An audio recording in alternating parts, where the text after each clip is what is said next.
Hello aspirants, हम सबको ही पता है कि ईपीएफओ का exam is just around the corner and मुझे बहुत डर लग रहा है। पता नहीं मुझे क्यों डर लग रहा है, डर तुम्हें लगना चाहिए। मैं ना मतलब हाँ, तो as we all know that EPFO exam is just around the corner, so मुझे लगा कि एक एक चीज़ें करना इज़ नॉट मच इम्पॉर्टेंट। तो मैं एक फार्मूला शीट ले आई। तो मतलब पूरे इसमें मतलब इम्पॉर्टेंट चीज़ें भी हैं, इसमें नॉन इम्पॉर्टेंट चीज़ें भी हैं। मतलब जैसे मैं बताऊँ, नंबर सिस्टम इंपॉर्टेंट है, सीक्वेंस एंड सीरीज इंपॉर्टेंट है, ये पूरा अर्थमेटिक इज़ इंपॉर्टेंट है। अलजेब्रा में log is not important, log के क्वेश्चंस नहीं आते हैं।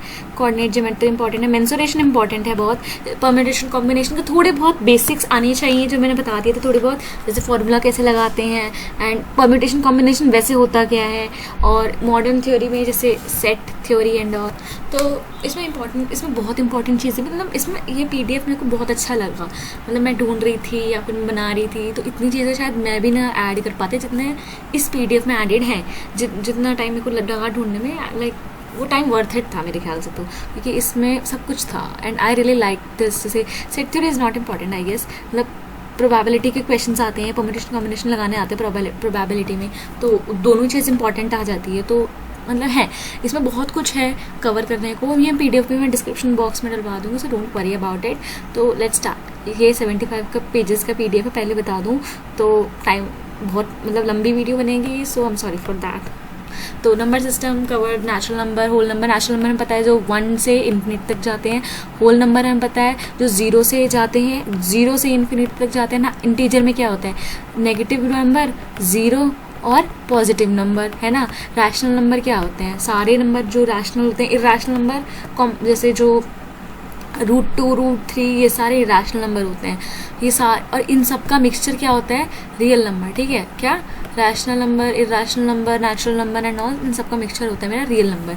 तो हमें पता है नेचुरल नंबर बता दे जो 1 से इन्फिनिट जाते हैं। प्राइम नंबर क्या होते हैं, जो किसी से डिवाइड नहीं होते हैं, जो खुद से और 1 से डिवाइड होते हैं, वही होता है प्राइम नंबर। कॉम्पोजिट नंबर जो मोर देन, जिसके अदर देन 1 और उसका खुद नंबर होता है। जैसे 4 हो गया, 4 के कितने फैक्टर्स है, 3 फैक्टर है, 1, 2 और 4। लेकिन 2 के कितने फैक्टर है, 1 और 2। 2 खुद नंबर, 1, 1। तो ये डिफरेंस। होल नंबर हमें पता है 0 से इन्फिनिटी। इंटीजर हमें पता है नेगेटिव, 0, 1 और पॉजिटिव नंबर। रैशनल हमें पता है कि कोई भी नंबर जो p/q की फॉर्म में ऐड इन्वर्ट कर सकते हैं हम, शो ये भी हो सकते हैं, ये भी हो सकते हैं, ये सारे number are rational number. Irrational number क्या होता है, जिनको p/q की फॉर्म में नहीं कर सकते, बाकी ये रूट वाले नंबर होते हैं मेरे इरैशनल नंबर। इवन ऑड हमें पता है, इवन नंबर जो 2 से डिवाइड होते हैं, ऑड नंबर जो नहीं होते डिवाइड। लेकिन ये ध्यान रखना, ऑड इंटू, ये हमने क्वेश्चन भी करा था एक, शायद से एडिशनल होता है या मल्टीप्लिकेशन होता है, डाइस में था। लेकिन ऑड इंटू ऑड क्या होता है, ऑड। इवन इंटू इवन क्या होता है, इवन। और इवन इंटू ऑड क्या होता है, इवन। क्योंकि इवन में मल्टीप्लाई बाय 2 आ जाता है ना, तो कोई भी नंबर इंटू मल्टीप्लाई बाय 2 तो इवन बना देता है ना, ये ध्यान रखना। फैक्टर्स इन को प्राइम हमें पता है, को प्राइम नंबर जिनमें प्राइम नंबर इक्वल होता है, जैसे कि नंबर ऑफ फैक्टर, जैसे ए की पावर पी की पावर क्यू, आर सी की पावर आर। तो इसके फैक्टर कितने बनेंगे, p+1 q+1 इंटू r+1 ऐसे। और सम ऑफ द फैक्टर, ये इतना इंपॉर्टेंट नहीं है, मत करो, इतना इंपॉर्टेंट नहीं है, मतलब थोड़ा बेसिक्स भी है इसमें, तो इसमें सब कुछ है। The number of the coprime number, ये भी मत करो, इतना इंपॉर्टेंट नहीं है। The sum of the coprime number, ये पता है पीडीएफ निकलवा लेना और सब मार्किंग कर लेना। The sum of the coprime number, ये भी इतना इंपॉर्टेंट नहीं है। The number of ways in which n as a product of coprime number, तो 2 की पावर n-1, ये क्या पता आ जाए, क्या पता ना आए, ये सेट्स में भी आता है solution. The product of all the factors क्या होता है, factor, number of factor divide by 2 into n, है ना। The product of all the factor क्या होता है, एक टाइप से मतलब एलसीएम में तो पूछ रहे हो, तो वही होता है। ठीक है, उसके बाद LCM, sorry LCM least common multiple, HCF of the fraction, HCF of denominator, LCM of the denominator, LCM of the fraction, LCM of numerator. अरे ये तो अच्छा है, ये पता है कई चीज़ें कन्फ्यूजन कर जाती है। अगर हमें कोई भी फ्रैक्शन हो p/q में, तो उसका एचसीएफ कैसे निकालेंगे, जो सारे न्यूमरेटर है उसका एचसीएफ निकाल देंगे, जो सारे डिनोमिनेटर उनका एलसीएम निकाल देंगे। एलसीएम ऑफ फ्रैक्शन निकालने के लिए एलसीएम का न्यूमरेटर और एचसीएफ का डिनोमिनेटर, मतलब इसमें उल्टा हो जाए। जैसे अगर मैं एचसीएफ निकाल रहा है ना, तो न्यूमरेटर में एचसीएफ, डिनोमिनेटर में एलसीएम। अगर मैं एलसीएम निकाल दूँ, न्यूमरेटर में एलसीएम और डिनोमिनेटर में एचसीएफ। ठीक है, फैक्टराइजेशन मेथड हमें आना चाहिए, ये मैं सब नहीं बताऊंगी, थोड़ा जल्दी कवर करने का ट्राई कर रही हूँ मैं। इट्स नॉट लाइक कि तुम्हारा ज़्यादा टाइम वेस्ट करना चाहूँ, लेकिन जस्ट थोड़ी लंबी वीडियो बनेगी, उसके लिए आई एम सॉरी। तो फैक्टराइजेशन, एलसीएम एलसीएम निकालना आना चाहिए, कॉमन वगैरह एंड ऑल, ये मैं नहीं बताऊंगी। डिविजिबिलिटी टेस्ट क्या होता है, 2 से डिविजिबल के लिए क्या होता है, 0, 2, 4, 8, 6, इन सब का एंड 1 डिजिट पे आना चाहिए। 3 का क्या होता है, sum of the digits of the number should be divisible by 3। 9 के क्या होता है, sum of the digits divisible by 9। 4 का क्या होता है, जो लास्ट के 2 डिजिट होते हैं, जैसे कोई भी x y z 16 नंबर है, कोई भी ऐसे 4 डिजिट नंबर है, तो 16 अगर डिविजिबल बाय 4 है तो पूरा नंबर डिविजिबल बाय 4 है, नहीं तो डिविजिबल बाय 4 नहीं है। 8 का क्या होता है, उसमें लास्ट के 3, 4 में क्या होता है लास्ट के 2, 8 में क्या होता है लास्ट के 3, ठीक है। डिविजिबिलिटी बाय 10, लास्ट का नंबर 0 होना चाहिए। डिविजिबल बाय 5, 0 या 5 होना चाहिए। डिविजिबिलिटी बाय 11, जैसे कोई भी नंबर है ना, उसका ऑड इवन करते हैं, इवन और ऑड का अलग अलग सम निकालते हैं, और फिर शायद फिर सब्ट्रैक्ट कर देते हैं, नहीं सम कर दे, नहीं पहले देखो इवन ऑड का सम निकालते हैं और देखते हैं कि वो नंबर डिविजिबल बाय 11 है या नहीं, वही तो सब्ट्रैक्ट कर देते हैं, सही तो बोल रही हूँ मैं। मतलब रुको, मैं पेन नहीं यूज़ करती, मैं हाईलाइटर यूज़ करती हूँ, सॉरी। मतलब ये चीज़ें छोटी मोटी चीज़ें होती हैं, ये बचपन में आती हैं, नहीं कर याद करते कई बच्चे से। 11 वाला कंफ्यूजन करता है, लेकिन इट्स नॉट लाइक ये बहुत टफ है। तो हाँ, तो थोड़ा सा जूम करती हूँ ना मैं, ये थोड़ा जैसे अलजेब्रिक फॉर्मूला है a प्लस बी का whole square, a plus B का पता होना चाहिए, a plus a square plus 2ab plus B square, a minus b में क्या आ जाता है, b के होल स्क्वायर में क्या आ जाता है, a square plus B square minus 2ab। a plus B के होल क्यूब में क्या आ जाता है, a cube plus b cube plus 3ab plus a plus b, लेकिन a माइनस बी में क्या आ जाता है, a cube minus B cube minus 3ab और a माइनस बी, ठीक है। a प्लस बी के सी के होल क्यूब में, सी के होल स्क्वायर में क्या आ जाता है, a square plus B square plus c square plus 2b plus 2bc plus 2ac। ये होल क्यूब का इंपॉर्टेंट इतना है नहीं, तो ज़रूरत नहीं है, ठीक है। कर लो तो ये बहुत लंबा पड़ जाएगा, इसलिए जस्ट आई प्रेफर कि तुम ना करो ये वाला फॉर्मूला, क्यूब वाला मत करना। a square minus B square हमें पता है, a plus B multiply by a minus B, a cube minus B cube पता है, a माइनस बी, और a square plus A B plus B square, a plus B के whole cube में क्या आते हैं, a प्लस बी और a square minus A B और plus B square, a plus B का whole square plus a minus B के whole square को मैं क्या लिख सकती हूँ, 4ab। एक बार फॉर्मूले में पुट करके देख लो, माइनस कर दूंगी दोनों को तो 2a square plus B square. अगर a plus B plus c 0 है, ये अच्छा चीज़ है। अगर a plus B plus c 3 number का 0 है तो a cube plus b cube plus c cube is equal to 3abc होता है। ये इंपॉर्टेंट है, शायद कई क्वेश्चन सॉल्व करते हैं तो काम आ जाता है, मैंने देखा है कई बार, मतलब मैंने जब मैं क्वेश्चन सॉल्व करती थी तो शायद आते थे, ठीक है। लॉ ऑफ इंडिसेस, मतलब ये एक्सपो, मतलब वो पावर वाले, अगर दो नंबर इसका बेस सेम है और पावर अलग अलग मल्टीप्लिकेशन में, तो पावर ऐड हो जाती हैं। अगर बेस जैसे a की power m raise to the power n है तो a की पावर m इंटू n हो जाती है, ठीक है, मल्टीप्लाई हो जाती है। अगर a की ब्रैकेट में है, अगर दोनों डिवाइड में है तो माइनस हो जाती है। a की पावर 0 1 होता है, मतलब किसी भी नंबर की पावर 0 कहने, यहाँ पे a कोई भी नंबर इंटीजर कुछ भी है, ठीक है। a का इन्वर्स 1/a होता है, a की पावर माइनस m क्या होता है, a 1/a की पावर m, क्योंकि एक टाइप से इन्वर्स हो गया ना।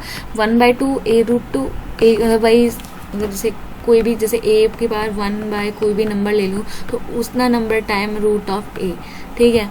p/q ये मल्टीप्लाई कर दिया और 1/q को रूट में ले लिया और q की पावर कर दी, मतलब जैसे अलग अलग करते हैं। इट्स नॉट लाइक बहुत ज़्यादा कुछ रॉकेट साइंस लग रहा है इसमें, सेम चीज़ है, कुछ डरने की बात नहीं है, ठीक है।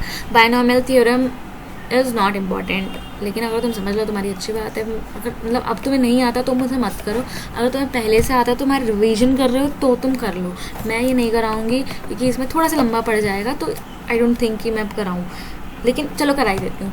अगर ना समझ आए तो डरना मत, क्योंकि इतना काम नहीं आता, ये थोड़ा सा क्या पता काम आए क्या पता ना आए, मेरे ख्याल से तो नहीं आएगा।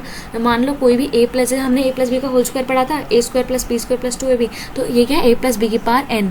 तो NCO ये कॉम्बिनेशन वाला निकालने वाला तरीका, NCO कैसे खोलते हैं, n फैक्टोरियल, मतलब NCM है तो कैसे खोलूँगी मैं, n फैक्टोरियल अपॉन में m factorial into n minus m factorial, ये चीज़ होती है, ठीक है। और n या तो ग्रेटर होता है या इक्वल टू होता है m की, कभी भी m बड़ा नहीं हो सकता, मतलब जो नीचे वाला पार्ट है वो बड़ा नहीं हो सकता, ठीक है। जैसे NC 0 जीरो फैक्टोरियल क्या होता है मैंने बताया था, जीरो फैक्टोरियल होता है मेरा 1, ठीक है। तो a की पावर n, b की पावर 0, फिर NC1 a की पावर n माइनस 1, b की पावर 1, फिर ऐसे ही इसमें से पावर माइनस करते जाते हैं और उसमें से पावर ऐड करते जाते हैं। अगर यहाँ मान लो यहाँ पे माइनस आ जाता है ना, तो जैसे b के आगे जहाँ पे माइनस आता है, मतलब b के जहाँ पे ऑड रूट होते हैं, जैसे b की 1, b की 3, b की 5, उन सब के आगे वो क्या आ जाता है माइनस, ठीक है। डरने की जरूरत नहीं है, अगर नहीं आ रहा समझ तो जस्ट डोंट डू इट, ठीक है। अब क्या है, if n is a odd number then binomial की मिडल टर्म निकालने के लिए कई जगह, मतलब मेरे ख्याल से EPFO में नहीं आएगा, लेकिन कई अलग अलग कॉम्पिटेटिव एग्जाम्स में आ सकता है कि n+1 टर्म और n+3 टर्म, मतलब n क्या होता है, जितने नंबर ऑफ, जैसे NCO बाई 2, ये होता है मेरे मिडिल टर्म, और अगर ऑड होता है तो एक मिडिल टर्म होते हैं n/2+1, मतलब इवन नंबर होता है। तो ये इम्पॉर्टेंट नहीं है, लेकिन EPFO के लिए इम्पॉर्टेंट नहीं है, लेकिन जैसे कई क्वेश्चंस आ जाते हैं लाइक जो ग्रेजुएशन वाले 12th पास वाले होते हैं जो मैथ्स मांगते हैं, तो उसमें आने के चांसेस होते हैं। मेरे ख्याल से EPFO मैथ्स आते हैं ना, तो शायद आ जाए। मतलब NC0 + NC1 + NC2 till NCN का फॉर्मूला क्या होता है, 2 की पावर n, ठीक है, 2 की पावर n। अगर मैं NC1 + NC3 + NC4 ऑड लूँ तो क्या होता है, 2 की पावर n-1, समझे। मतलब अगर मैं ऑड निकाल दूं और इवन अलग अलग निकाल दूं तो 2 की पावर n-1 आ जाता है फॉर्मूला। अगर मैं सारे लूँ, मतलब 0 से n तक, तो 2 की पावर n। अगर मैं ऑड या अलग अलग इवन लूँ तो 2 की पावर n-1, ठीक है। a + b की पावर 0 1 होता है, a + b की पावर 1, a + b होता है a स्क्वायर और क्यूब। 4 की पावर याद करने की ज़रूरत नहीं है, और मतलब क्या पता कुछ कई अलग अलग एग्जाम्स में भी काम आ जाए। ये क्वेश्चंस भी हैं, प्रैक्टिस कर लेना। ये मैं नहीं बताना चाहती तुम्हें, चाहती हूँ कि तुम खुद प्रैक्टिस कर लो, तो क्योंकि PDF में डलवा दूँगी, ओके। नेक्स्ट स्टार्ट करते हैं, मतलब फॉर्मूलेज रिवाइज करने वाली वीडियो, तो फॉर्मूलेज रिवाइज करते हैं ना। Sequence, series and progression. Sequence क्या होता है, कोई भी लॉजिकली ऑर्डर ऑफ लिस्ट, क्या कोई एलिमेंट। सीरीज क्या होता है, अब उस सीक्वेंस ऑफ द टर्म का कोई भी सीरीज बना देती है। मतलब सीक्वेंस है ना, वो सीक्वेंस को निकाल, उस रिलेशनशिप को पूरा आगे तक ले जाए तो सीरीज बना देती है वो। और some basic type of sequences हमें AP GP पढ़ना है, हार्मोनिक प्रोग्रेशन पढ़ने की हमें ज़रूरत नहीं है, क्योंकि harmonic progression is not a part of of your syllabus, but कई अलग अलग उसमें आते हैं, जैसे मीन्स वगैरह एंड ऑल, ठीक है। Sum of the difference type, मतलब अब इसमें बताया कि कैसे कैसे सीरीज बन सकते हैं। सम डिफरेंस हो सकता है, क्यूमुलेटिव सीरीज, मतलब कोई भी ऐसे। अब AP हमें पता है कि जैसे A नेक्स्ट होगा A + D, फिर नेक्स्ट होगा A + 2D, मतलब D ऐड होता जाएगा। जो होता है कॉमन डिफरेंस, A होता है फर्स्ट टर्म, उसका निकालने के लिए मतलब नंबर ऑफ टर्म्स, मतलब वो nth टर्म निकालने के लिए क्या होता है, A + n-1 × D, क्या होता है A + n-1 × D, A + n-1 × सम निकालने के लिए क्या होता है n तक, n/2 ब्रैकेट में 2A + n-1 × D, ठीक है। ये सब पढ़ लेना, इट्स मतलब सब कुछ इम्पोर्टेंट। और ये भी होता है कि first term plus last term एक तरह से 2A + n-1 × D ही हो रहा है, first term plus last term अगर तुम्हें वैसे गिवन हो। अगर तुम्हें एंड से निकालना हो तो D को, मतलब फर्स्ट जैसे A की जगह क्या रख देना, लास्ट टर्म रख देना, और D को माइनस का D रख देना, ठीक है। जैसे अगर तुम्हें कोई भी AP गिवन है 2, 4, 6 और लास्ट टर्म गिवन है 116, तो अब हमें लास्ट से 5th मान लो 10th टर्म निकालनी है, 19th टर्म निकालनी है, तो कैसे करेंगे। D को यहाँ पे 2 का डिफरेंस है, तो D को मैं -2 रख दूंगी और A को मैं लिख दूंगी 116, ठीक है। D को माइनस रख देंगे अगर हमें लास्ट से निकालना हो तो, ठीक है। ये आगे GP हमें पता है, GP मल्टीप्लिकेशन में, ये मत करना जाए, हार्मोनिक वाले questions is not important for you guys. तो GP ज्योमेट्रिक प्रोग्रेशन से AR स्क्वायर, AR स्क्वायर, मतलब कुछ मल्टीप्लाई होता जा रहा है उसमें। AP में क्या था, प्लस होता जा रहा था, GP में क्या हो रहा है, मल्टीप्लाई होता जा रहा है। उसकी nth टर्म क्या होती है, AR की पावर n-1, AR की पावर, सिर्फ R की पावर n-1 होता है, ठीक है। n मतलब n टर्म। वैसे अगर R > 0 मतलब 1 होता है ना, तो SN इन्फिनिटी तक जाता है, अगर इन्फिनिटी तक GP जा रही है तो, नहीं तो मतलब अगर R <1 होता है या R जैसे ये SN का फॉर्मूला होता है, R की power n-1, R-1 for R > 1। अगर R <1 होगा तो 1 - R की पावर n हो जाएगा। अगर R 1 होगा, R क्या होता है R जो मल्टीप्लाई हो रहा है, कॉमन रेशियो जिसको बोलते हैं। तो sum of the nth term is indicated by A/1 - R, A/1 - R, ठीक है, ठीक है। हार्मोनिक प्रोग्रेशन, HP क्या होता है, जैसे AP क्या होता है 2, 4, 6 8, लेकिन एच पी क्या होता है उसका 1/2 1/4 1/6 1/8, मतलब उनका 1 कर दे तो ए पी बन जाता है, समझे। जैसे ए मतलब ए पी में क्या होता है, A plus B is equal to B plus, नहीं सॉरी ए प्लस सी। जैसे मैं बताती हूँ, दो चीज़ बताती हूँ, ध्यान रखना, कई चीज़ें नहीं भी लिखी है इसमें, I don't like that but they are not important, मतलब ये वो बेसिक चीज़ें नहीं लिखी है इसमें, लेकिन स्टिल मैं बता रही हूँ तो प्लीज़ सुन लेना। जैसे A plus C, A is a first term, C is a third term, तो 2 भी होता है किस में, ए पी में। जी पी में क्या होता है, ए इंटू सी क्या होता है, जैसे ए इंटू आर स्क्वायर मत करो, मतलब ए मतलब sorry B square is equal to A C, मतलब सेकेंड टर्म का whole square is equal to first term into third term, ठीक है। एच पी में कॉमन डिफरेंस क्या आता है, 2/AC अपॉन में a प्लस सी, ठीक है। मतलब मतलब सेकेंड टर्म कैसे निकालते हैं, बीच मिडल टर्म, तो 2AC अपॉन में 1 प्लस ए, मतलब a प्लस सी, ठीक है। ये आगे क्वेश्चन आता, सॉल्व कर लेना, मुश्किल लगे तो please just comment it, I will make the video. Arithmetic averages क्या होता है, sum of the all observation upon number of observation.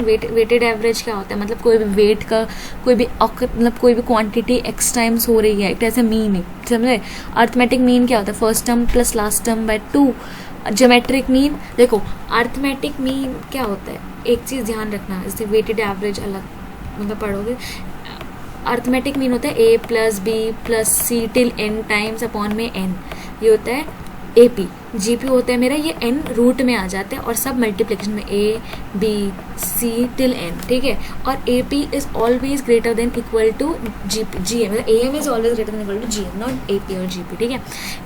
Arithmetic mean जो एवरेज होता है हमारा, और जो ज्योमेट्रिक मीन जो हमारा अंडर रूट में आ जाता है। और हार्मोनिक मीन करने की जरूरत नहीं है, इट्स नॉट इम्पॉर्टेंट, मत करना, ठीक है। Relationship between A M G M and H M, A M greater than equal to G M is greater than equal to H M, ये ध्यान रखना। एच एम का याद करने की जरूरत नहीं है, it's not important. A M G M पे शायद क्वेश्चन आ जाए तो जस्ट प्रैक्टिस कर लेना, it's not still not important, ठीक है। मतलब जी एम का एक चीज़ और कर लो, जी एम का स्क्वायर, नहीं ये भी मत करो, इट्स नॉट इम्पॉर्टेंट। मतलब सब कुछ इंपॉर्टेंट नहीं है इसमें, लेकिन मोस्ट ऑफ चीज़ें इंपॉर्टेंट है, ठीक है। मीडियन हमें पता है, पहले मीडियन क्या होता है, मिडिल पोजीशन एक टाइप से। अगर मैं इंक्रीजिंग या डिक्रीजिंग मान लो, अगर ऑड नंबर ऑफ चीज़ें हैं तो मैं मीडियन कैसे निकालूंगी, मतलब ऑड नंबर ऑफ चीज़ें तो हम इसको इंक्रीजिंग या डिक्रीजिंग में अगर मैं रख सकती हूँ तो, और साइड से कैंसिल करने से स्टार्ट कर दूँगा, उसका बीच में एक नंबर आएगा, अगर इवन है तो बीच में दो नंबर आएंगे तो उसमें हम क्या, उसमें n/2 + 1 करके होता है, ठीक है। मॉड क्या होता है, कोई भी नंबर मैक्सिमम टाइम कितना हो रहा है, ठीक है, क्या हो रहा है, maximum time. Arithmetic sequence of first and last term, first plus last term by 2, first n natural number का तो n+1/2, first n consecutive even number n+1, first n consecutive odd number n, first n consecutive even number when n is the last even number n+2/2। ये सारे average निकाल रखे हैं, average of arithmetic sequence, average of square of the first n, तो n ये मतलब जैसे 1 मतलब n मतलब जैसे क्या कहते हैं 1 + 2 + 3, तो ये इनका एवरेज मतलब वो n इनका सम कितना आएगा, n+1/2। ये सब याद करने की चीज़ें हैं। ये square of the first n natural number n+1, ये यूज़ होता है n+1 × n+2 + अपॉन में 6, square of the n consecutive even number में, ये सब मत करना, इवन ये मत करना, ये मत करना, ये भी मत करना, ये दो भी मत करना, ठीक है। ये सब कर लेना, चाहे मतलब रटना मत, जस्ट प्रैक्टिस करना, हो जाएगा, डरना मत, डर लग रहा है मेरे को लेकिन I know you guys can do it, yes. Ratio proportion question easy आते हैं। नेक्स्ट टॉपिक आता है रेशियो एंड प्रोपोर्शन में भी क्वेश्चंस आते हैं कई सारे, मैंने शायद बनाए नहीं है वीडियोस। तो रेशियो प्रोपोर्शन मतलब जैसे A/B लाइक A/B, जो जब सेम क्वांटिटीज़ में जो एंड प्रोपोर्शन वो बनता है ना, फ्रैक्शन बचता है, वो होता है रेशियो टाइप से। मैं बताती हूँ, अगर A/B ग्रेटर देन C/D है ना, तो A/B is greater then C/D of course. जैसे A/B प्रोपोर्शनेट टू C/D, तो AB/CD मतलब AB/CD हो जाता है, ठीक है। मतलब एक टाइप से क्या है कि अगर ये दोनों, अगर दो रेशियो प्रोपोर्शनेट होंगे ना तो रेशियो का आगे वाला नंबर मल्टीप्लाई हो जाएगा, अगर हमें मतलब वैसे करना तो पीछे वाला नंबर मल्टीप्लाई हो जाएगा। डुप्लीकेट मतलब स्क्वायर होते हैं तो तब भी सेम रहता है, ट्रिप्लीकेट में cube, under root, under cube, ठीक है। प्रॉपर्टीज ऑफ रेशियो क्या होता है, अगर तुम किसी भी चीज़ से मल्टीप्लाई डिवाइड करते हो तो रेशियो सेम नंबर से तो अनचेंज रहता है, मतलब एक टाइप से A by B ratio C by D है, तो एक टाइप से A by B divide by C by D, और डिवाइड कर सी बाई डी है तो मल्टीप्लाई करके डी बाई सी हो जाता है ना, तो मतलब a d upon b c हो जाता है ना, समझे। अगर ए बाई बी, अगर एन है कोई कांस्टेंट है तो ए प्लस सी अपॉन में b plus d is equal to n, तो वो उस टाइप्स हो जाता है, समझे। मतलब देखो, अगर हमें दो रेशियो प्रोपोर्शन में गिवन है और n कांस्टेंट के इक्वल है तो उनका ऊपर वाला ऐड और उनका नीचे वाला ऐड एक नंबर से मल्टीप्लाइड हो जाएगा, और वो उस टाइम से n का किसी का पावर होगा तो उस टाइम्स हो जाएंगे, समझे।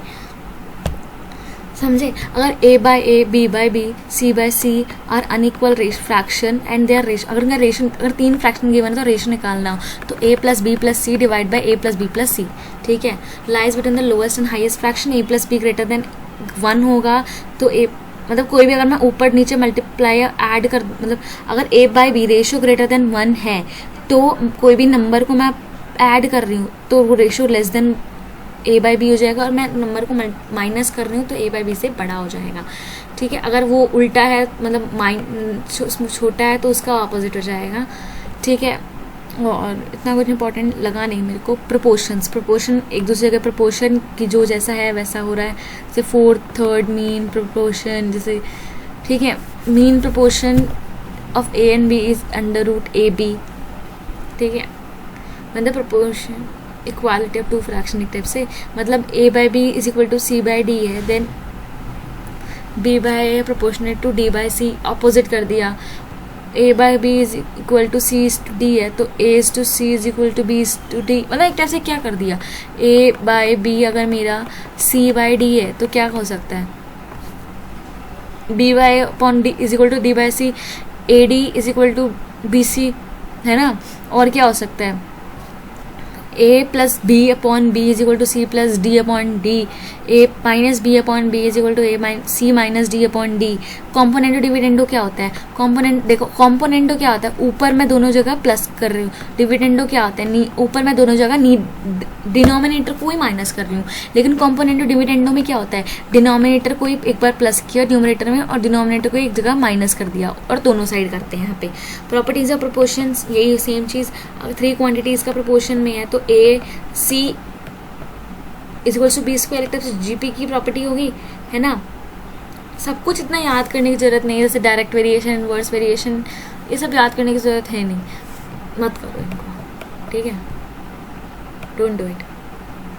ये सारे क्वेश्चंस हैं, इसको सॉल्व करके देख लेना। परसेंटेज क्या होता है, परसेंटेज क्या, मतलब कोई भी पर 100 के हिसाब से कोई भी जो डिवाइडेड करके मिलता है, तो 20 बाई 25 को परसेंट कितना आएगा, 4 बाई 5 80%, है ना।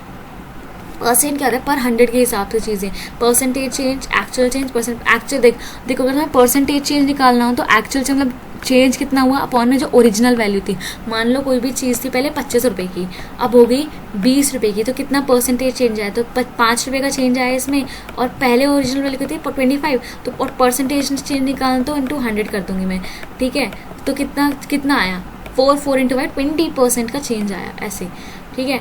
परसेंटेज नलीफाई, परसेंटेज राइज कैसे करते हैं, मतलब कोई परसेंटेज रिक्वायर्ड, तो ये इंपॉर्टेंट नहीं है।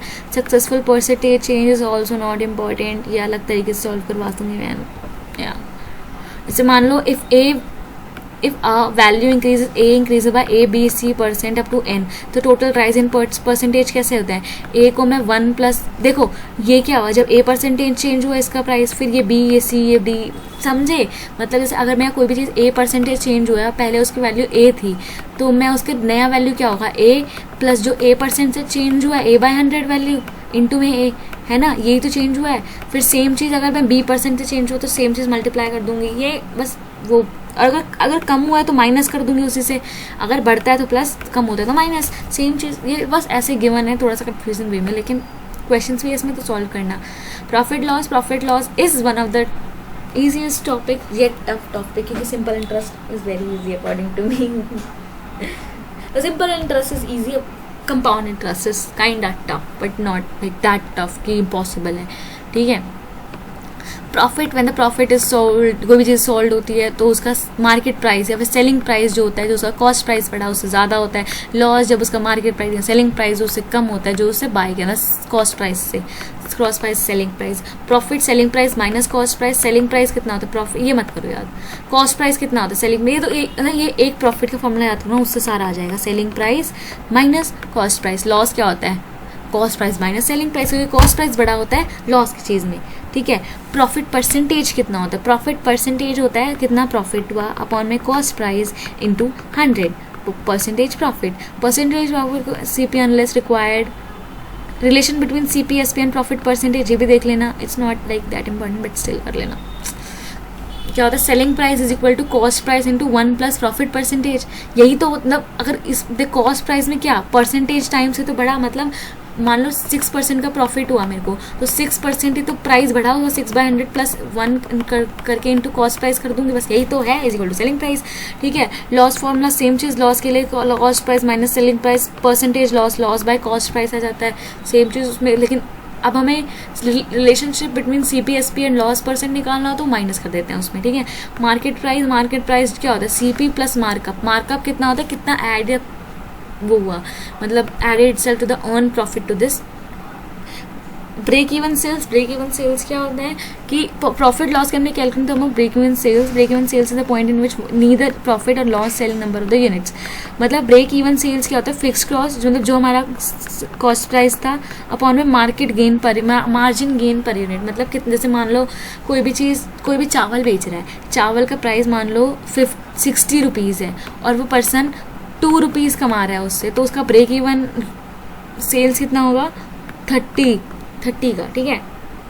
ऐसे अगर वो fix cost. Profit loss based on the वो क्या, actual sale minus break even sale is equal to market into margin contributed by single product. Same चीज़ लॉस में क्या होता है, break even sale minus actual sale, opposite कर देंगे कि लॉस में ज़्यादा लॉस हो जाता है, ठीक है. डिस्काउंट हमें पता है, selling price is equal to market price minus discount. Discount कितना होता है, सेलिंग प्राइस जो हम बिक रहा था, जो उसका कॉस्ट प्राइस है मार्केट प्राइस था, माइनस जो उस पर डिस्काउंट पड़ा वो मेरा सेलिंग प्राइस होता है. सक्सेसिव डिस्काउंट कितना होता है, मान लो effective discount product X% Y% discount is given, तो X plus Y minus XY by 100. Discount when you buy X product and get Y product for free is. अच्छा, oh that's good. मतलब देखो same चीज़ है, अगर कोई भी X% Y% का discount दे रहा है कोई भी चीज़ों पे, तो उसका कैसे निकालेंगे, इफेक्टिव डिस्काउंट निकालने के लिए. तो X% का दे रहा है तो X plus Y minus XY by 100. मान लो अगर तुम्हें कोई X प्रोडक्ट पे Y प्रोडक्ट फ्री दे रहा है तो डिस्काउंट कैसे निकालेंगे, Y by X plus y into 100, ठीक है. अभी प्रीवियस ईयर क्वेश्चन आगे सैट के, क्या है सैट कैट वगैरह के सॉल्व कर लेना. I don't think that is gonna be tough. Interest क्या होता है, जो मान लो तुमने किसी से 1000 रुपीज़ ली कि कितने रेट पे, 10% रेट पे, और तुमने कहा कि मैं तुम्हें 2 साल, मतलब उसने कहा 10% पर ईयर के हिसाब से, मतलब उस 1000 रुपीज़ पे अब उसका 10%, 1000 रुपीज़ का 10% कितना होता है, 100 रुपीज़. तो उस 1000 रुपीज़ पे अगर तुमने नहीं चुकाए विद इन अ ईयर तो उस पर 100 रुपीज़ राइस हो जाएंगे और तुम्हें उसको 1100 रुपीज़ देने पड़ेंगे इंस्टेड ऑफ 1000 रुपीज़. एक टाइप से मतलब इंटरेस्ट वो होता है. इंटरेस्ट मतलब अगर तुम मुझसे और टाइम मांगते हो तो तुम्हें पैसे बढ़ा देना कि मैंने को 1000 रुपये देते, चल तो 1 साल और ले ले, तो मेरे को 1100 रुपये दे दियो, क्योंकि उसने 10% डिस्काउंट रेट पे लिया था, ठीक है. सिंपल इंटरेस्ट मतलब जहाँ पे हर साल सेम, मतलब अगर 100 रुपये बढ़ रहे हैं तो हर साल 100 रुपये बढ़ेंगे, ठीक है. और कंपाउंड इंटरेस्ट जब वो एनुअली होता है तो प्राइस इंक्रीज होता जाता है. मतलब पहले 100 रुपये बढ़ गए, फिर 200 बढ़ गए, फिर 210 बढ़ गए, ऐसे समझे. सिंपल इंटरेस्ट का फॉर्मूला क्या होता है, interest is equal to principal rate into time by 100. N मतलब को टाइम लिखो, टाइम यहाँ पे होता है ईयर्स में, ठीक है. रेट परसेंटेज कर निकाल, मतलब 100 का रेट को डिवाइड बाय 100 करने की जरूरत है, कि एक टाइप से 100 हमने लगाई दिया यहाँ पे, ठीक है। सिंपल इंटरेस्ट अमाउंट क्या होता है कि वो कितने सर्टेन टाइम बाद कितना अमाउंट उसको देना पड़ेगा। ये तो इंटरेस्ट लगा, मतलब उसने 1000 रुपये दिए, उस पर जो 100 रुपये था वो इंटरेस्ट था, लेकिन अमाउंट कितना था 1100, क्योंकि उसे देने तो 1100 पड़े थे। तो अमाउंट कितना होगा, प्रिंसिपल प्लस इंटरेस्ट, ठीक है। फॉर्मूला कैलकुलेटेड इन टाइम, ये सब पढ़ लेना, इट्स नॉट मतलब कंपाउंड इंटरेस्ट क्या होता है, मैंने कंपाउंड इंटरेस्ट इज, अब इसमें अलग अलग चीज़ें, एनुअली, हाफ ईयरली, क्वार्टरली, ये इट्स ईजी है। देखो हाफ ईयरली कितना होता है, देखो आर होता है ना, अगर हमें ईयरली निकालना तो रेट परसेंटेज को रेट लिख देते हैं, अगर मैं हाफ ईयर में निकालना हो तो r/2 कर देते हैं, और क्वार्टरली निकालना तो r/4 कर देते हैं बस, ठीक है।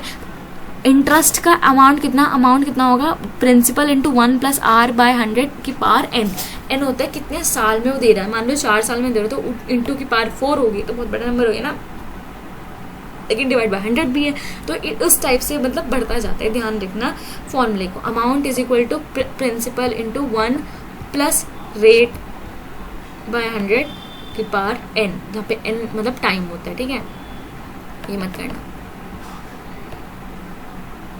ठीक है। पॉपुलेशन चेंज इन पॉपुलेशन क्या होता है, मान लो अगर इंटरेस्ट फॉर्मूला सेम चीज साइन अप, अब मान लो चेंज पॉपुलेशन प्लस, मान लो अगर तुम्हें 10% की पॉपुलेशन से बढ़ रही थी चेंज हर साल, तो यहाँ पे n 1 लिख देंगे, हम वहाँ पे 10 लिख देंगे, और 1 प्लस, अगर बढ़ रही थी तो प्लस लिख देंगे, कम हो रही थी तो माइनस लिख देंगे। एनुअल ग्रोथ रेट कितना होता है, कितने हिसाब से एनुअली ग्रोथ करा जा रहा है, मतलब फाइनल वैल्यू जहाँ से हमने स्टार्ट करा था और जहाँ पे हम हैं अपॉन में जहाँ से हमने स्टार्ट किया था इंटू 100। मान लो मैंने स्टार्ट किया था 1000 रुपीज़ से एक बिजनेस, एंड अब वो हो गया 2000 का, तो अब मेरे एनुअल ग्रोथ रेट कितनी हुई, मतलब एनुअली के हिसाब से इंटू 100 कर दूंगी मैं, तो कितना होता है 1000/10, 100% का मेरा एक टाइप से ग्रोथ रेट हुआ। दिखा तो बहुत ज़्यादा, लेकिन प्राइस उसके हिसाब से मान लो एनुअल ग्रोथ रेट, ये था एनुअल ग्रोथ रेट्स, अब ये था average annual growth rate. Average के लिए निकालने के लिए करेंगे फाइनल अपॉन इनिशियल अपॉन में नंबर ऑफ ईयर इंटू 100। मान लो अब मैंने वो, मान लो 2000 का हुआ, लेकिन अब वो 10 साल में हुआ, तो वो तो बहुत कम हो गया ना। अब कंपाउंड एनुअल ग्रोथ रेट के लिए क्या कर देंगे, इसकी पावर 1/n माइनस 1 कर देंगे, ये मत करना, इट्स नॉट इम्पॉर्टेंट, ये कर देना, ठीक है। ये प्रीवियस ईयर क्वेश्चन से सॉल्व कर लेना, I don't think that would be any tougher. अगर तुमने मेरी ट्रेन वाली वीडियो देखी होगी तो उसमें स्पीड डिस्टेंस टाइम का बहुत अच्छा, इतना ज़्यादा वैसे तो नहीं है, लेकिन मैंने जल्दी में सब समझा रखा है, ठीक है। तो speed equal distance upon time, this is the basic formula, तुम्हें याद होना चाहिए। अगर मैं किलोमीटर पर आवर से मीटर पर सेकंड में करता तो मल्टीप्लाई बाय 5/18, जो मैंने बताया था, मीटर पर सेकंड से किलोमीटर पर आवर में करता तो मल्टीप्लाई बाय 18/5। एवरेज स्पीड कितना, तो total distance by total time, मतलब distance 1 plus distance 2 upon time 1 plus time 2, it's not that tough any more I guess. तो डिस्टेंस इज कॉन्स्टेंट, मान लो n कॉन्स्टेंट है, ये सारा इजी सा है, पढ़ोगे तो समझ आ जाएगा, तो समझाने लायक है नहीं।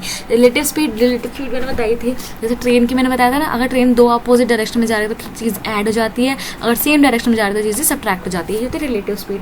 मतलब उस 2 ट्रेन के हिसाब से, मतलब उस ट्रेन में जो आदमी बैठा है ना, वो इस ट्रेन को देखेगा तो उसको अब ट्रेन की स्पीड ज़्यादा लगेगी, है ना, क्योंकि वो उस तरफ भी जा रहा है, ये ट्रेन भी आगे आ रही है, उस हिसाब से। प्रॉब्लम्स ऑन ट्रेन अगर मैं देखूंगी, ये मैंने बताया था, अगर मान लो कोई भी 2 ट्रेन है, लेंथ A और B की, x और y किलोमीटर पर आवर की स्पीड चल रही है और वो क्रॉस कर रहे हैं एक दूसरे को, तो वो कितने टाइम में करेंगे, A प्लस B, मतलब लेंथ अपॉन में x प्लस वाई, ठीक है। रनिंग इन सेम डायरेक्शन, तो A प्लस B, टाइम कम हो जाएगा x माइनस वाई।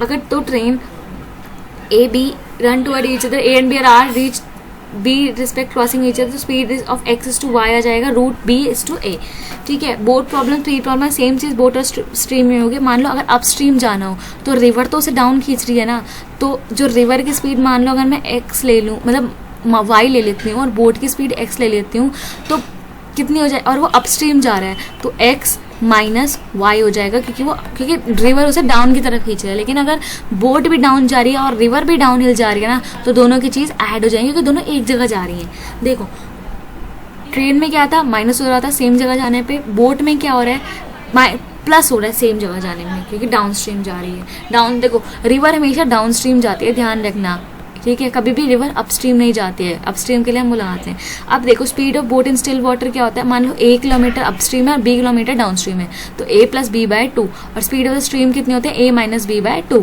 ठीक है, ये रिलेटिव स्पीड के हिसाब से। सर्कुलर मोशन क्या होता है, सर्कुलर मोशन, सर्कुलर पाथ, अगर मान लो कोई भी दो बॉडीज हैं जो सर्कुलर पाथ में घूम रही है अपोजिट डायरेक्शन में, x माइनस एक्स और y, तो x plus y kilometre per year are के हिसाब से अगर हमारी स्पीड होगी, और वही सेम चीज़ अगर वो सेम जगह से सर्कुलर पाथ कवर कर रही है तो x माइनस वाई, ये कर लेना, लेकिन इट्स नॉट लाइक, देखो विनर डिस्टेंस क्या होता है, total length of the length race track, ठीक है, टाइम टेकन बाय विनर, तो time taken by loser minus beat time plus start time, loser distance कितना होता है, winner distance minus beat distance plus beat distance कितना होता है, कितने से, मतलब मान लो उसने 1 सेंटीमीटर से उसको हरा दिया, वो होता है बीट डिस्टेंस। स्टार्ट डिस्टेंस कितना होता है उसके, मतलब वो ऐसे सर्कुलर में आगे जाते हैं ना, तो उस हिसाब से। विनर टाइम, ये मत करना, इट्स नॉट टफ, मतलब ये इसके क्वेश्चन आते नहीं है, कर लेना चाहे अगर मन करे तो, ये भी मत करना सर्कुलर रेसेस, ठीक है। प्रीवियस ईयर क्वेश्चन की प्रैक्टिस कर लेना, ट्रेन और बोर्ड प्रॉब्लम बहुत इंपॉर्टेंट है। वर्क प्रॉब्लम, ये वर्क है, हाँ ये वर्क है, टाइम एंड वर्क, मैं सोच भी थी टाइम एंड वर्क की वीडियो बनाने पे, ठीक है। मान लो एक person completed job in n days, और तो एक दिन में कितना करेगा 1/n, और उसकी एफिशिएंसी कितनी होगी, मतलब एफिशिएंसी परसेंटेज में लिखते हैं, मान लो उसकी n ये ऐसे, ठीक है।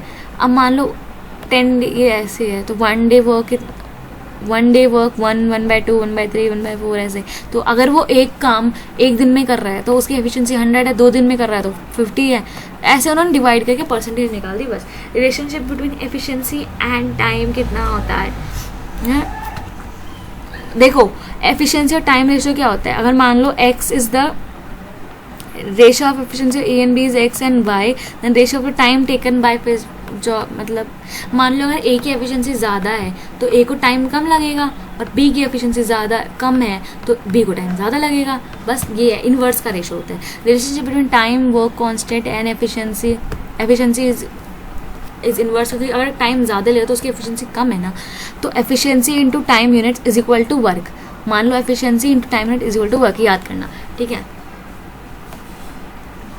बाकी फॉर्मूला देख लेना, if A does work in A hours, B does work in B hours, they can work together in AB plus A plus B hour, ये कर सकते हो याद, ये चीज़ें ये भी कर सकते हो। if A take A hour more then B take B hour more, then A and B together do the same job, then they finish can job in under root A B hours, मतलब अगर A hour ज़्यादा ले रहा है, B taken by, मतलब B, एक second, A takes A hour more than the time taken by A and B together to do a job, और B hour ज़्यादा ले रहा है, अगर वो दोनों एक साथ करते तो वो एक साथ कितने घंटे में करेंगे, अंडर रूट AB में। अगर A does a work in A hours and A and B together take X hour, तो उनका B अकेला कैसे करेगा, AX अपॉन में A माइनस एक्स। देखो जब A दोनों का अलग अलग गिवन था, एक साथ निकालना था तो हमने AB अपॉन में A प्लस B करा था, अगर हमें एक साथ का और एक का गिवन था तो हम एक उसमें माइनस कर देंगे। नेगेटिव वर्क कितना होता है, negative work effective work 1/x, मतलब नेगेटिव वर्क कितना होता है, जितना काम बचा है वो होता है एक तरफ से नेगेटिव वर्क, ठीक है। इक्वेटिंग वर्क, देखो एक सेकंड थोड़ा सा ऊपर चला गया, हाँ, equating work A man can work for B hours and C days, how many men are required to work E hour for F days, ये याद कर लेना। then required of the men be D, it can be equated as A B C is equal to D E F, बस मुश्किल था नहीं था। Use of and और, देखो अगर M and N women can do a piece of work in X days, then individual efficiency is unknown. If M men or N women can do a piece of work in X days, then individual can be known, that means men is twice efficient than women if they are half in number। अरे देखो अगर बोला है M और N women मिलके एक काम को X डेज में कर रहे हैं तो उनका अलग अलग निकालने एफिशिएंसी मुश्किल है, लेकिन इसे बोला है तो M या तो M मैन या तो N वुमेन उस काम को X डेज में कर रहे हैं उस हिसाब से, ठीक है। ये आगे प्रीवियस ईयर क्वेश्चंस आगे कर लेना सॉल्व, थोड़े से टफ होंगे, आई डोंट थिंक कि तुम्हें फ़र्क पड़ेगा इससे, ठीक है। फंक्शन मत करना, domain range is not like, मैं बता देती हूँ लेकिन क्या होता है, देखो डोमेन जैसे मान लो मैं नहीं चाहती कि तुम फालतू के चक्रों में पढ़ो तो फंक्शन मत करना, लेकिन मान लो कोई फंक्शन है y is equal to x plus 2, अब मैं यहाँ पे x में जो वैल्यू पुट करती हूँ ना वो होते हैं मेरे डोमेन, और जो मेरी y की वैल्यू निकल के आती है वो होती है रेंज। मतलब जैसे एक टाइप से मान लो ये है तो मेरी ये x पे जो वैल्यू डाल रही हूँ ना, मतलब ये सारी वैल्यू मेरी, इससे आगे वाली सारी डोमेन है और जो इससे ऊपर वाली सारी वैल्यू मेरी रेंज है, बस ये चीज़ है, एवरेज चेंज इन आउटपुट अपन में चेंज इन इनपुट देखते हैं, average change, even function, odd function. Even function क्या होता है, अगर मैं माइनस एक्स लग दूंगी ना, और मतलब मान लो एक्स की जगह मैं माइनस एक्स लग दूंगी हर जगह उस फंक्शन में, और वो एफ एक्स की इक्वल आएगा, तो इवन फंक्शन होता है। अगर वो एक्स बाहर आ जाएगा। लॉगरिथमिक एक्सपोनेंशियल मत करना, इट्स नॉट, मतलब फालतू में क्यों अपना टाइम वेस्ट कर रहे हो, ये मत करना। पढ़ लो तो ठीक है, but it's not important. Quadratic तुम्हें बस इतने सॉल्व करना आना चाहिए, इट्स नॉट टफ कि तुम करो। Equation with single unknown variable कर लोगे तुम लोग, ये सारे देखो, मतलब linear equation equals to unknown variable, then वो लीनियर इक्वेशन 2 वेरिएबल आ जाता है, मतलब a x plus b y, तो उसको हम एलिमिनेशन से या सब्स्टिट्यूशन से सॉल्व करते हैं, ठीक है। लीनियर इक्वेशन वही इक्वल, क्वाड्रेटिक इक्वेशन क्या होता है, एक्स स्क्वायर आ जाता है। अब इसको मैं सॉल्व कैसे कर दूंगा क्वाड्रेटिक इक्वेशन में, एक्स का ईजी तरीका, तो सबसे पहले मैं देखूंगी कि मेरा बी स्क्वायर, मतलब ये वाला बी स्क्वायर माइनस 4ac अगर मेरा ग्रेटर या इक्वल टू है ना 0 से, तब इसके रियल रूट्स निकलेंगे, नहीं तो नहीं निकलेंगे। अगर इसके ग्रेटर देन इक्वल टू है तो एक्स की मतलब रूट्स की वैल्यू पता है क्या आएगी, minus b plus minus under root b square minus 4ac जो हमने वैल्यू निकाली अपॉन में 2a, क्योंकि रूट में वैल्यू हमेशा पॉजिटिव या 0 होती है इसलिए, ठीक है। ये मत करना, मतलब ये तो पता ना पैराबोला, बाइट क्वाड्रेटिक क्या होता है, उसके पावर 4, क्यूबिक क्या होता है 3, how to find the roots, ये क्वाड्रेटिक का मैंने बताया। फैक्टराइजेशन, डिस्क्रिमिनेंट क्या होता है, बी स्क्वायर माइनस 4, सेम चीज़ होती है डी, ये बस नाम बता दिया उसका। How to form an equation, देखो अगर तुम्हें ये निकालना हो ना, मतलब एक चीज़ और देख लो, अगर तुम्हें कोई भी क्वाड्रेटिक इक्वेशन गिवन हो और तुम्हें अल्फा और बीटा मान लो 2 रूट्स गिवन, तो सम ऑफ द रूट्स मैं कैसे निकाल लूँगी, जो मान लो बी होता है तो माइनस बी बाय ए, और अल्फा बीटा निकालना हो तो सी बाय ए, ठीक है। उसके बाद नेक्स्ट चीज़ मैक्सिमम मिनिमम मत करना, it's not important for you guys. उसके बाद इनइक्वालिटीज़ मत करना, बिल्कुल मत करना, बिल्कुल छोड़ देना, बिल्कुल मत करना। लॉग बिल्कुल मत करना। ईपीएफओ के बच्चों की बात कर रही हूँ मैं, और किसी की मतलब वैसे नहीं कर रही। मतलब लॉग इज़ वेरी इजी, सच बताऊँ तो लॉग की मैं एक क्लास अलग से ले लूँगी अगर तुम बोलोगे तो, नहीं तो बहुत इजी टॉपिक होता है लॉग, इट्स नॉट टफ। मेरे को तो बिल्कुल टफ नहीं लग रहा था। फिर आता है ज्योमेट्री मेंसुरेशन। ज्योमेट्री देखो, अब ये देखो कोई भी दो, मान लो ये 2 पैरेलल लाइंस है और ये ट्रांसवर्स है, तो मैं कैसे देखो, ये वाला एंगल इज इक्वल टू ये वाला एंगल और कॉरस्पॉन्डिंग सेम चीज़, ये वाला एंगल, ये वाला एंगल, ये वाला एंगल, ये वाला एंगल, ये वाला एंगल, मैं मतलब अलग अलग उससे निकाल देती हूँ। अब पता है, अब मेरा ऑल्टरनेट एंगल होगा ये वाला एंगल और कौन सा, ये वाला एंगल ऑल्टरनेट एक्सटीरियर एंगल, और इंटीरियर के लिए मैं ये वाला, ये वाला, ये वाला, ये वाला एक्सटीरियर, और ये दोनों बाहर वाले जो होंगे वो इंटीरियर एक्सटीरियर होंगे, अंदर वाले इंटीरियर होंगे। कॉरस्पॉन्डिंग लीनियर पेयर क्या होता है, अगर दो लाइन पैरेलल होना तो उसके सामने वाले एंगल दोनों 180 डिग्री होते हैं, ठीक है मेनली, और ये अल्टरनेट एक्सटीरियर इंटीरियर एंगल, ठीक है। Also straight line forms 180 degree. I don't think मैंने अपने लाइन से एंगल सारी फॉर्म वो उसमें कर रखे कवर, तो उसको देख लेना, ठीक है। ट्राइंगल का इंटीरियर एंगल का सम 180 होता है, ठीक है। अब कोई भी 2 साइड होता है ना, उसका मतलब देखो 2 साइड का सम हमेशा ग्रेटर देन होता है थर्ड साइड के, ठीक है। थर्ड एंगल के भी ग्रेटर होता है, ध्यान रखना, ठीक है। Types of triangle, acute, obtuse, right, equilateral, isosceles, scalene. I don't think इनमें से कोई भी चीज़ बताने की जरूरत पड़ेगी, तुम्हें आना चाहिए अगर तुम्हें नहीं आता तो, ठीक है। एरिया ऑफ ट्राइंगल में क्या होता है, under root S, S minus A, S minus B, S minus A, B, C यहाँ पे साइड से, और एस से मेरा semi perimeter. Semi perimeter, perimeter क्या होता है, साइड्स का सम। सेमी पेरीमीटर क्या होता है, साइड का सम बाई 2, बस आधा, ठीक है। सेम चीज़ ये सब अगर तुम्हें जानना है ना, मीडियन, अदर रूट, सेंट्रोइड्स, ये सब मैं अलग भी, चलो मैं बता ही देती हूँ, कोई नहीं। मीडियन क्या होता है, कोई भी ट्राइंगल की एक ऊपर से लाइन जा रही है और ये 2 चीज़ में डिवाइड कर रहे हैं तो होता है मीडियन, ठीक है। ये ए साइन, ये अगर तुम्हें साइन सॉल्व करना आता है तो तुम शायद कर लोगे। मतलब जैसे क्या होता है, मतलब ए, ये एंगल होता है हमेशा मेरा ए, क्योंकि इसका सामने साइड है ए, ये सामने साइड है बी, तो ये वाला एंगल होता है मेरा हमेशा बी, और ये वाला हमेशा होगा सी, क्योंकि इसका सामने साइड सी है। तो साइन ए की वैल्यू क्या होती है मेरी, मतलब 2r क्या होता है मेरा, बताओ। 2r होता है मेरा सरकम रेडियस,